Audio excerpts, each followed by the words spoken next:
But instead, we've only become increasingly obsessed as a culture with everything that is fake and gay. And that would seem to be the undeniable legacy of the quote-unquote space age.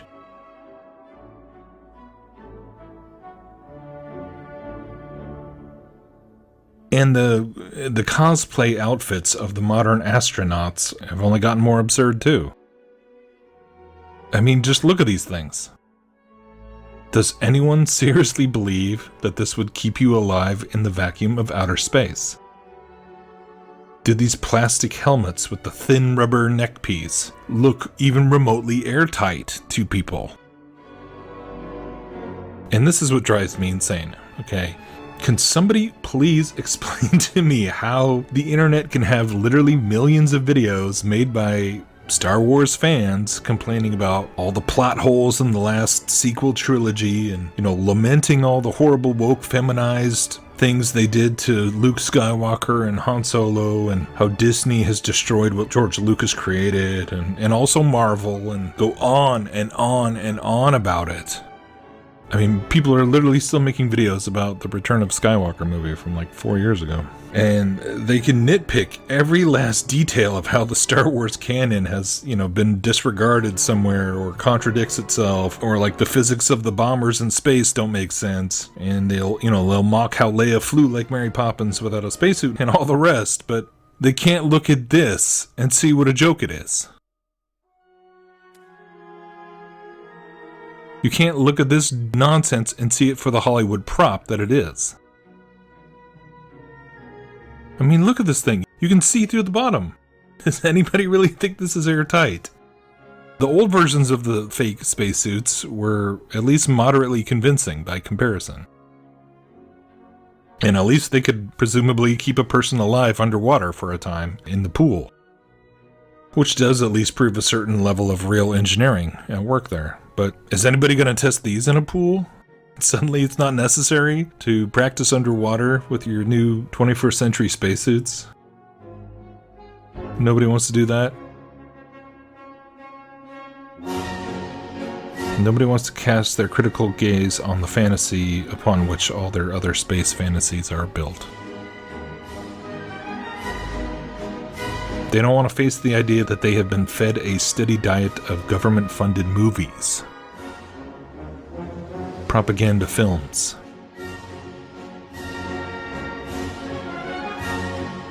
lying signs and wonders, while being fed a diet of increasingly fake GMO junk food for the body and the mind at the same time, in order to pacify them while a very real evil empire is being built up all around us. It's the crazy irony of these Star Wars films where everyone's mad because they're just rehashing the same plot of the rebels and the empire over and over again. But let's not talk about that in the real world. Let's not talk about the real empire. They'd rather stay in their infantilized entertainment capsule. Playing video games, ordering DoorDash, disconnected from the real, actual creation that God made for us to live in. They want to keep pretending that they're flying at 66,000 miles an hour around the sun inside Spaceship Earth. And to believe in outer space is really about turning the sky above our heads into a gigantic metaphorical movie screen. It's like a canvas upon which all escapist fantasies can find their temporary validation. Silver screen of the mind. And now that's how I kind of see the effect of the moon landings and the space shuttle launches and now the SpaceX fireworks, shows. That's how they all kind of work as well. The public that had been raised on decades of entertainment media prior to the 60s, whether in movies, TV, radio, of course you had novels and books going all the way back to Jules Verne and everything in between, but the entire first half of the 20th century was preparing childhood minds before that moment when it was supposedly happened for real.